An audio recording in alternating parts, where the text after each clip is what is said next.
సామెతల గ్రంథము 23వ అధ్యాయము.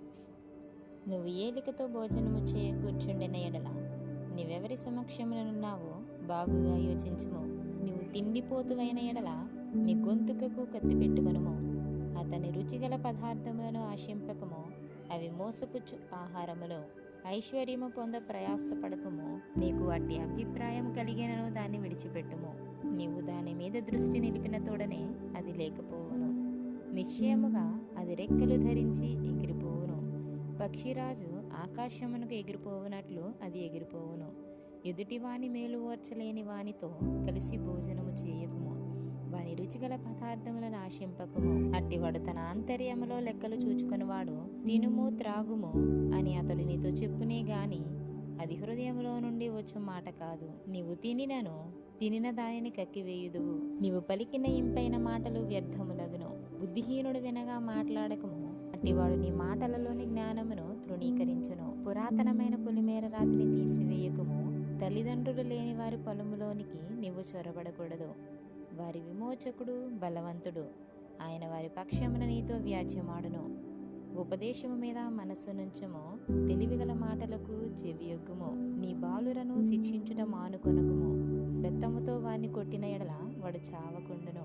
బెత్తముతో వాణ్ణి కొట్టిన ఎడల పాతాళమునకు పోకుండా వాని ఆత్మను నీవు తప్పించదవు. నా కుమారుడా, నీ హృదయమునకు జ్ఞానము లభించిన ఎడల నా హృదయము కూడా సంతోషించును. నీ పెదవులు యథార్థమైన మాటలు పలుకుట విని నా అంతరేంద్రియములో ఆనందించును. పాపులను చూచి నీ హృదయములను మత్సరపడకము. నిత్యము యెహోవా యందు భయభక్తులు కలిగి ఉండుము. నిశ్చయముగా ముందుగతి రానే వచ్చును. నీ ఆశ భంగము కానేరదు. నా కుమారుడా, నీవు విని జ్ఞానము తెచ్చుకొనుము.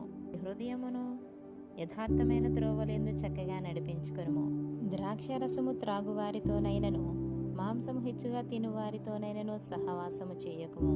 తాగుబోతులను తిండిపోతులను దరిద్రులగుదురు. నిద్రమత్తు చింపిగుడ్డలు ధరించుటకు కారణమగును. నిన్ను కనిన నీ తండ్రి ఉపదేశము అంగీకరించుము.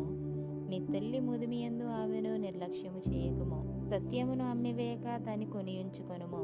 జ్ఞానమును ఉపదేశమును వివేకమును కొనియుంచుకొనుము. నీతిమంతుని తండ్రికి అధిక సంతోషము కలుగును. జ్ఞానము గలవానిని కనినవాడు వాని వలన ఆనందము నొందును. నీ తల్లిదండ్రులను నీవు సంతోషపెట్టవలెను. నిన్ను కనిన తల్లిని ఆనందపరచవలెను. నా కుమారుడా, నీ హృదయమును నాకిమ్ము. నా మార్గములు నీ కన్నులకు ఇంపుగా నుండనిమ్ము. వేశ్య లోతైన గొయ్యి, పరస్త్రీ ఇరుకైన గుంట. దోచుకొనువాడు పొంచియుండునట్లు అది పొంచియుండును. అది బహుమందిని విశ్వాసఘాతకులనుగా చేయును.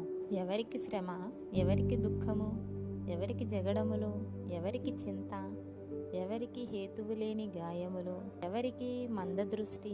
ద్రాక్షారసముతో ప్రొద్దుపుచ్చు వారికే గదా. కలిపిన ద్రాక్షారసము రుచి చూడ చేరు వారికే గదా.